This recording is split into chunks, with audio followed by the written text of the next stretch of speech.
warahmatullahi wabarakatuh. Perkenalkan, nama saya Fitriyanti Mustafa. Saya dari kelas 10-5 dan saya akan membahas tentang materi pemanasan global. Baik, yang pertama saya akan bahas yaitu pengertian dari pemanasan global.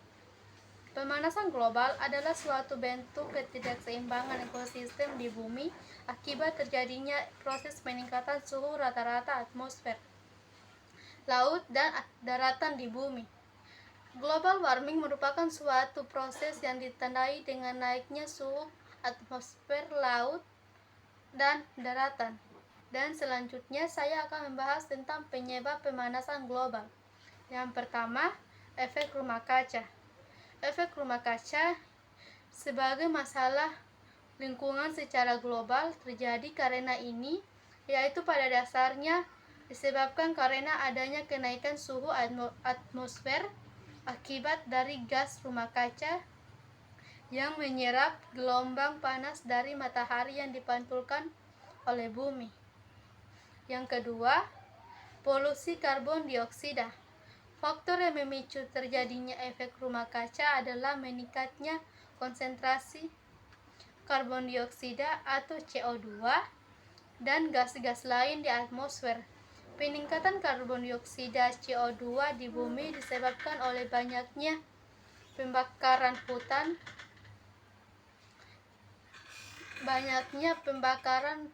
bahan bakar minyak dan bahan sejenisnya. Dan yang ketiga, penggunaan bahan kimia. Penggunaan pupuk kimia berbasis nitrogen dapat meningkatkan kadar gas rumah di nitrogen oksida atau N2O di atmosfer, dapat memicu terjadinya pemanasan global. Penggunaan pupuk kimia dalam pertanian dapat memicu terjadinya pemanasan global karena pembuatannya mengemisikan gas karbon dioksida atau CO2. Selain menggunakan nitrogen, pupuk kimia juga menggunakan senyawa amonia atau NH3.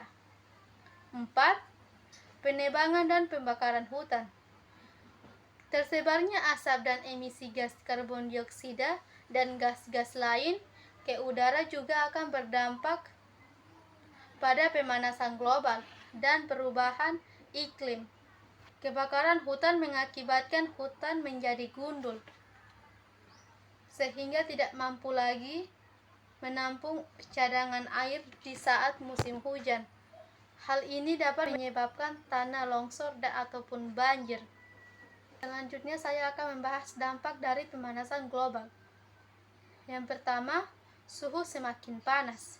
Semakin tinggi emisi GRK yang lepas ke atmosfer, semakin besar pula panas matahari yang terperangkap di bumi. Suhu yang lebih panas membuat kehidupan tidak nyaman dan meningkatkan jumlah kasus penyakit terkait panas matahari, sekaligus mempersulit pekerjaan di luar ruangan. Suhu yang lebih panas juga meningkatkan tingginya potensi kebakaran hutan. Yang kedua, perubahan iklim. Pemanasan global menyebabkan perubahan iklim. Ini membuat pola cuaca menjadi tidak teratur. Dan situasi ini sudah dialami oleh seluruh dunia. Pemanasan global yang semakin parah akan menyebabkan lautan menguap lebih banyak dan menimbulkan curah hujan makin tinggi. Curah hujan yang tinggi dapat sering memicu banjir di berbagai wilayah. Yang ketiga, kekeringan meningkat. Pemanasan global menyebabkan meningkatkan kekeringan di berbagai wilayah. Kondisi tersebut memperburuk krisis air di wilayah yang sudah mengalami kesulitan air. Pemanasan global juga menyebabkan peningkatan risiko kekeringan di lahan pertanian yang dapat mengganggu pasokan pangan. Yang keempat, mencairnya es di kutub. Salah satu dampak pemanasan global yang paling utama adalah mencairnya es di kutub karena suhu bumi meningkat. Dalam 30 tahun terakhir, jumlah es di kutub yang mencair akibat pemanasan global sekitar mencapai 28 triliun ton. Yang kelima, permukaan laut naik. Pemanasan global membuat lapisan es di kutub semakin banyak yang mencair, yang dapat menyebabkan kenaikan permukaan laut Kenaikan permukaan air laut mengancam orang-orang yang tinggal di pesisir dan pulau-pulau kecil.